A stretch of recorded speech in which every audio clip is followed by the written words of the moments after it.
La herramienta CAPRA está basada en estos tres términos que aprendimos en las primeras clases, los cuales son amenaza, exposición y vulnerabilidad.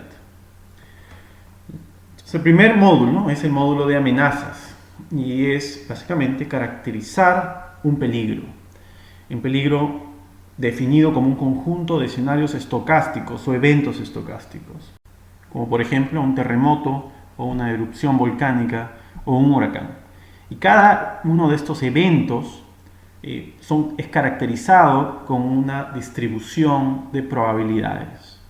Hay una probabilidad que es determinada por esta aleatoriedad o incertidumbre sobre el evento, que se basa en la frecuencia anual de ocurrencia del evento, usualmente en forma histórica en los últimos años.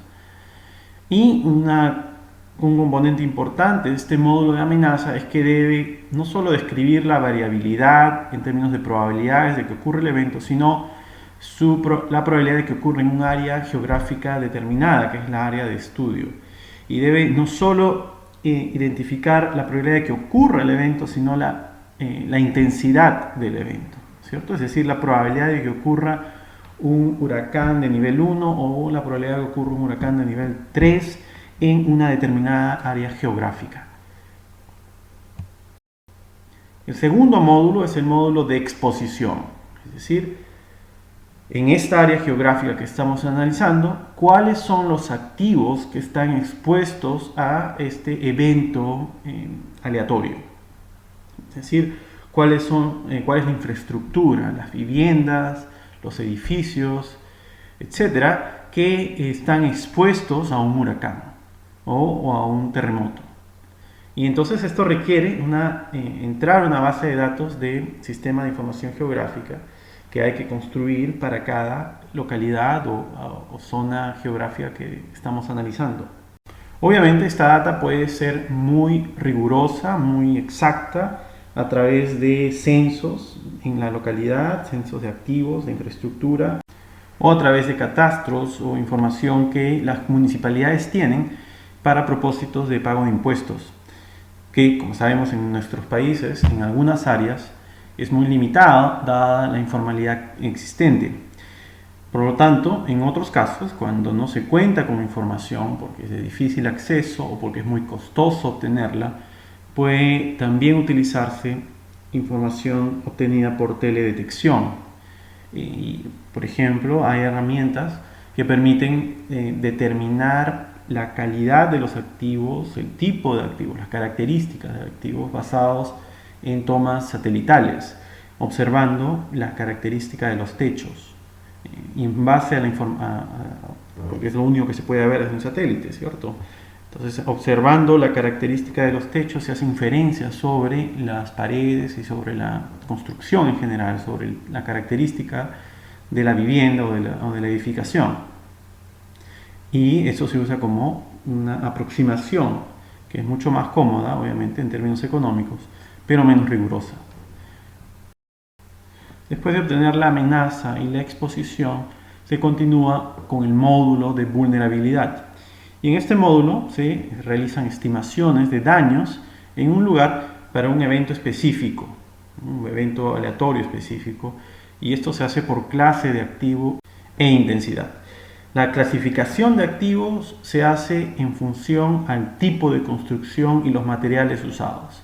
Usualmente se consideran las paredes y los techos, el material de construcción, si es adobe, si es madera, si es concreto, el tipo de construcción, el uso de la estructura, si es una escuela, si es un hospital o una vivienda, por ejemplo, la edad, antigüedad de la infraestructura y finalmente la altura, que usualmente se utiliza para el caso de inundaciones. Entonces, con estas características de construcción y material de techos y paredes, del uso, la edad y la altura, se clasifican los activos. Y por cada activo se determina cuál es el daño esperado que tendría la estructura frente a un evento de determinada intensidad. Es decir, cuál es el impacto que tendría una determinada vivienda con las características observadas si es que ocurre un huracán de nivel 1, y cuál sería el daño de la misma vivienda si ocurre un huracán de nivel 5, y cuál sería el daño de la vivienda si ocurre un terremoto de cierto grado de intensidad. La forma en que se cuantifica el daño en esta estructura es a través de lo que se llama la relación media de daño. La relación media de daño, o MDR, se define como el cociente entre el costo de la reparación esperada versus el costo de reemplazo de la estructura. Básicamente indica qué porcentaje de la estructura va a tener que ser reemplazada. Es decir, si el MDR es igual a 100% o 1, significa que hay que reemplazar toda la estructura, ¿no? Que el daño ha superado el valor, ha destruido completamente la estructura, y por lo tanto hay que reemplazarla, y el costo de hacerlo va a ser el costo de reemplazo. Si el porcentaje es igual a 0, entonces implica que no ha habido daño material significativo, es decir, que no costará nada poner a la estructura en la situación anterior al daño. La forma en que se cuantifica esta relación media de daño es a través de lo que se llama una curva de vulnerabilidad. Y aquí podemos ver el caso. En este gráfico se ilustra la función de vulnerabilidad de una vivienda frente a un terremoto. El terremoto, o la intensidad del terremoto, puede expresarse en términos de aceleración máxima, de aceleración espectral o de velocidad o desplazamiento. En este ejemplo se usa desplazamiento en centímetros, como puede verse en el eje horizontal, en el eje X, ¿cierto?, del gráfico más grande que está en la parte inferior derecha. En ese gráfico hay dos curvas. La curva roja muestra la función de vulnerabilidad, que, como vemos, puede ir desde 0% a 1%. ¿Cierto? Estamos hablando en este caso del MDR, de relación media de daño. El daño, por lo tanto, frente a un desplazamiento bajo, cercano a 0 o entre 0 y 5, va a ser inferior al 10%. En el gráfico, en la línea roja, podemos ver que con un desplazamiento de 5 centímetros, producido por un terremoto, obviamente, esta vivienda, que tiene las características detalladas en los parámetros impuestos, por ejemplo, 12 pisos, una altura de entrepiso de 3.05, y basados en estas características de esta estructura, se determinan unos parámetros, que son los parámetros beta 1, beta 2, beta 3, etc. Esos parámetros caracterizan cuál es la vulnerabilidad de esta estructura frente a un terremoto, ¿okay? Y para diferentes intensidades. Entonces, en el gráfico, como decíamos en la línea roja, si el terremoto implica un desplazamiento de 5 centímetros, el daño en esa estructura va a ser probablemente de 0.5%, menos de 10%. Si en cambio el desplazamiento es de 15 centímetros, es decir, un terremoto, un sismo de mayor intensidad, entonces el daño sería de 0.7, 70% es la relación media de daño. Es decir, para reemplazar a la estructura y llevarla digamos, a la calidad y las características que tenía antes del terremoto, hay que gastar 70% de su valor de reemplazo, ¿no? En cambio, si el terremoto es de mayor magnitud, digamos 25 centímetros de desplazamiento, el MDR, el daño, el porcentaje de daño sería 100%, es decir, básicamente hay que reemplazar completamente el edificio, ¿no?, o la estructura. Ahora bien, también tenemos una línea azul. La línea azul es la desviación estándar. ¿Y por qué incluimos una desviación estándar? Porque hemos dicho que estamos incluyendo el análisis de probabilidades, estamos incluyendo la incertidumbre. Es decir, cuando hemos dicho que si la magnitud del sismo es de 15 centímetros y decimos que el daño sería 0.7, Bueno, en realidad eso no lo sabemos con certeza, hay un error, un margen de error, y ese está dado por la línea azul, en este caso un margen de error, una desviación de aproximadamente 10%, ¿cierto? Es decir, no hay certeza y por lo tanto cada vez que incluimos las funciones de vulnerabilidad debemos proporcionar tanto el valor esperado del daño frente a diferentes magnitudes del evento como la desviación estándar que está dada en este caso por la línea azul. Esta ilustración es obtenida de Capra y por lo tanto uno puede incorporar valores en Capra para determinada infraestructura y obtener para cada característica de pisos, de altura, de materiales, etcétera, cuál sería el MDR, el daño y su respectiva variabilidad. Bueno, finalmente, después de saber cuál es la probabilidad de que en una área geográfica determinada ocurra un evento, y esto lo sabemos con el módulo de amenazas, después de saber qué activos, qué estructura, infraestructura se encuentra en esa área geográfica, y eso lo sabemos con el módulo de exposición, y después de saber cuál es el daño esperado que tendría esa estructura en esa localidad frente a un determinado evento, y eso está dado por el módulo de vulnerabilidad, entonces solo nos queda asignar un valor económico a esas pérdidas. Es decir, si sabemos que hay una probabilidad de daño del 70% producto de un terremoto, entonces lo que hay que saber es, bueno, si el valor de esa estructura es de $1.000.000, entonces el costo, la pérdida esperada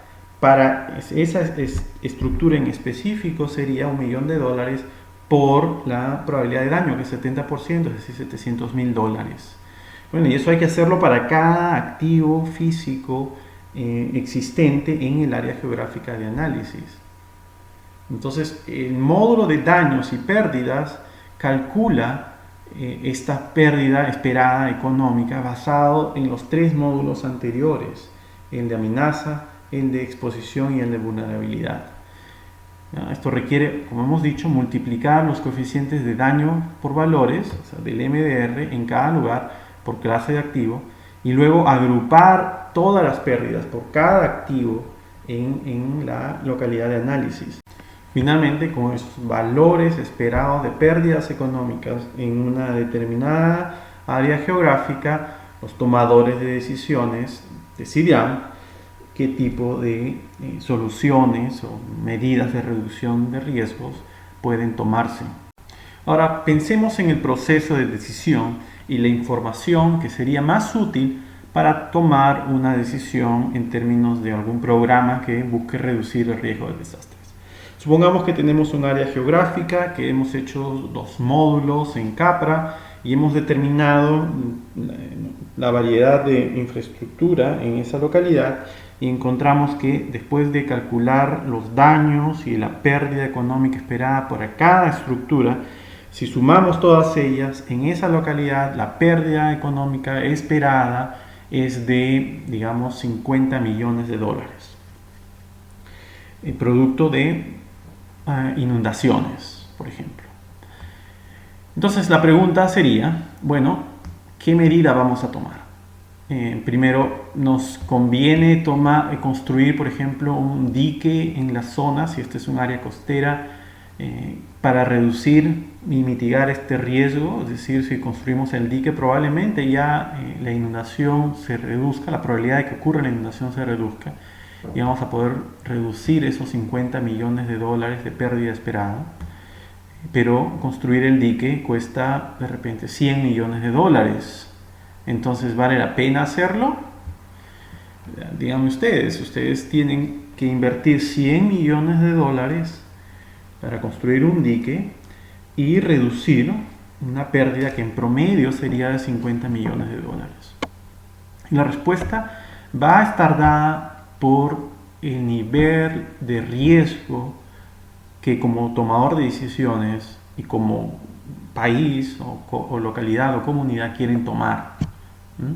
Es Si hay un nivel de riesgo, si el tomador de decisiones es muy adverso al riesgo, probablemente no se fije en el daño de 50 millones, que es el daño promedio, sino va a querer fijarse en el caso extremo, ¿no? Es decir, bueno, ¿cuál sería la máxima pérdida que uno puede esperar? O sea, 50 millones es el promedio.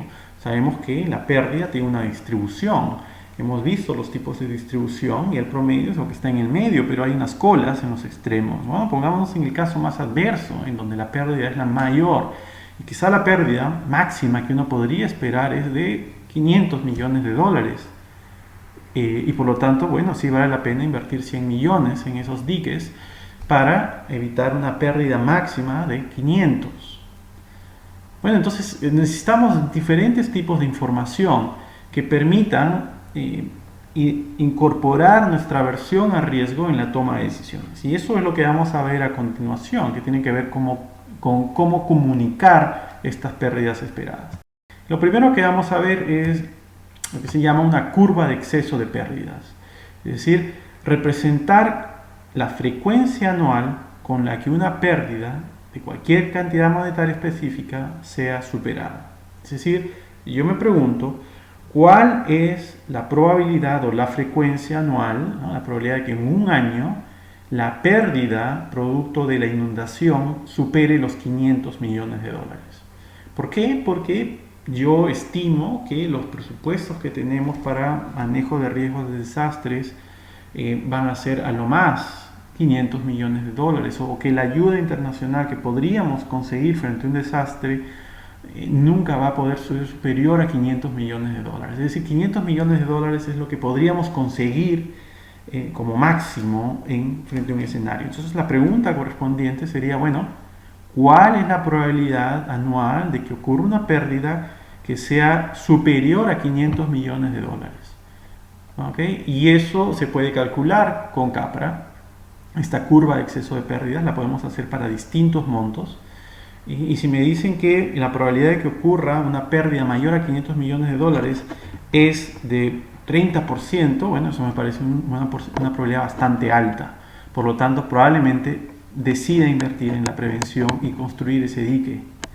Pero si me dicen que esa probabilidad de superar los 500 millones de dólares es de 0.1%, es muy, muy baja, entonces probablemente el tomador de decisiones dirá, bueno, mejor hacemos un presupuesto para cubrir ese daño máximo, ¿no? Un fondo, digamos, internacional o local, que nos permita llegar a esos 500 millones de dólares, de manera que si ocurre, que sería un evento muy raro, ¿cierto?, menor al 1%, entonces tendremos suficiente dinero para resolver el problema.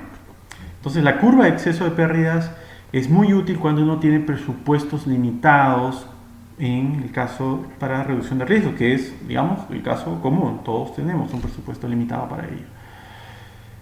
Otro instrumento, otra herramienta y otro tipo de presentar la información de las pérdidas esperadas es la pérdida máxima probable. Es decir, hagamos el ejemplo inverso, es decir, dada una probabilidad, una frecuencia, ahora digamos, de 5%, ¿cuál sería la pérdida máxima que uno podría observar? Es decir, representa la cantidad de pérdida a una determinada frecuencia anual de excedencia. Y la inversa de esto se llama el periodo de retorno. Es decir, es otra forma de representar. En vez de decir 5% o 1%, representamos el retorno como 1 en 300 años. Es decir, ¿cuál sería la pérdida máxima que tendríamos si se presenta una inundación de determinada magnitud que ocurriría 1 cada 300 años? Otro tomador de decisiones, probablemente más conservador, preguntará por un retorno de 1 en 100 años o 1 en 50 años. ¿No? La decisión de considerar 1 en 300 años o 1 en 100 años o 1 en 1000 años dependerá de cuánto riesgo estamos dispuestos a asumir. Obviamente la pérdida máxima probable será mayor cuando el periodo de retorno sea más alto. Una pérdida máxima probable será, digamos, de 500 millones de dólares si tomamos un retorno de 1 en 100 años. pero será 700 millones si es uno en 200 años, será 1.000 millones de dólares si es uno en 300 años, ¿cierto? Porque obviamente mientras mayor sea el periodo de retorno, entonces estamos hablando de que es más probable que ocurran pérdidas mayores, ¿no? Tenemos un mayor horizonte para que ocurran las pérdidas. Esta es la inversa de la probabilidad. Mientras mayor sea el periodo de retorno, la probabilidad es mucho menor, es decir, nos estamos moviendo a los extremos de las colas de la distribución, ¿no?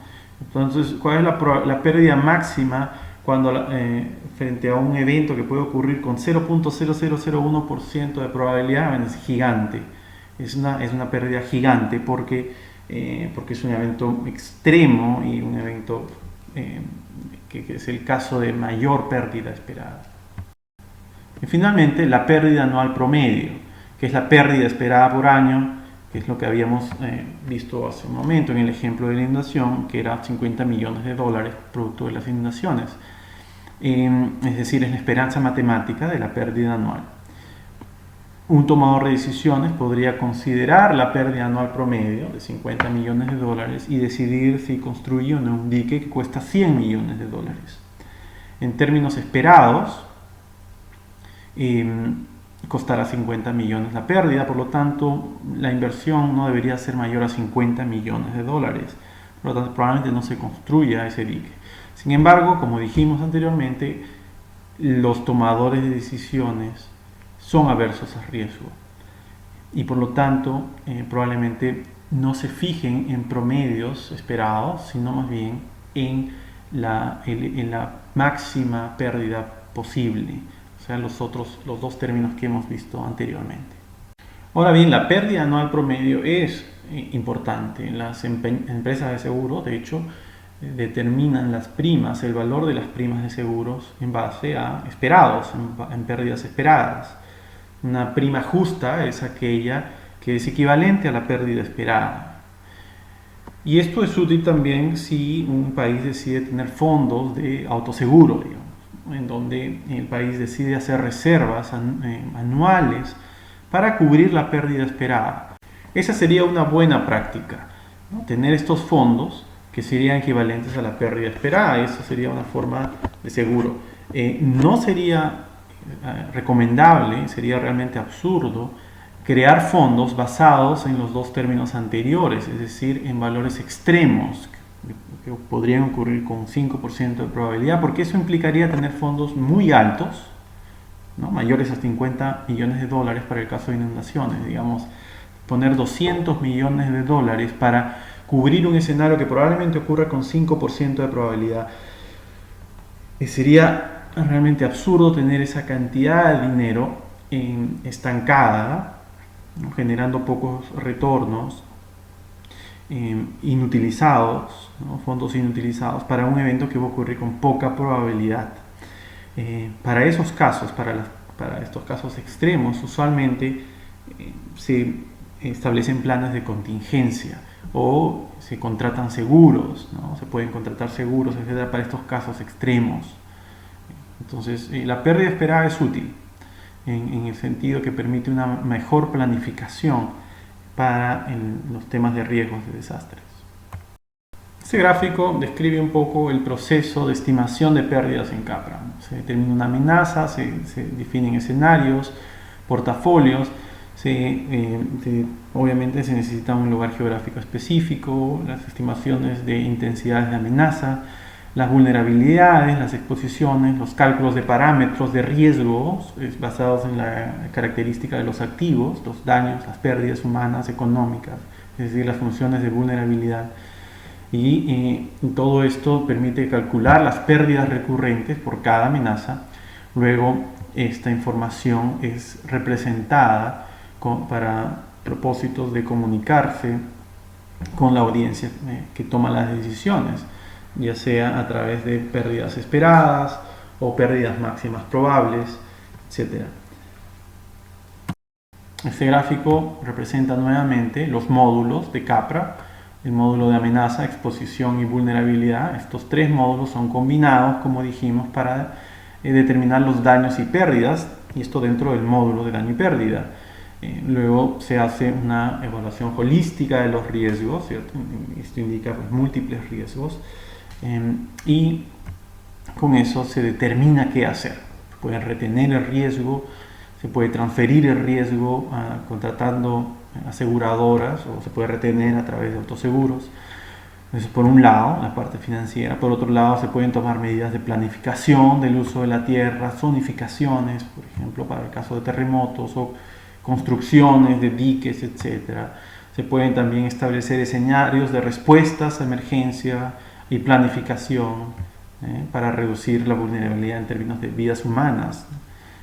Y todas estas herramientas obviamente pueden ser incorporadas dentro de la estructura del análisis costo-beneficio para prevención y mitigación para casos específicos.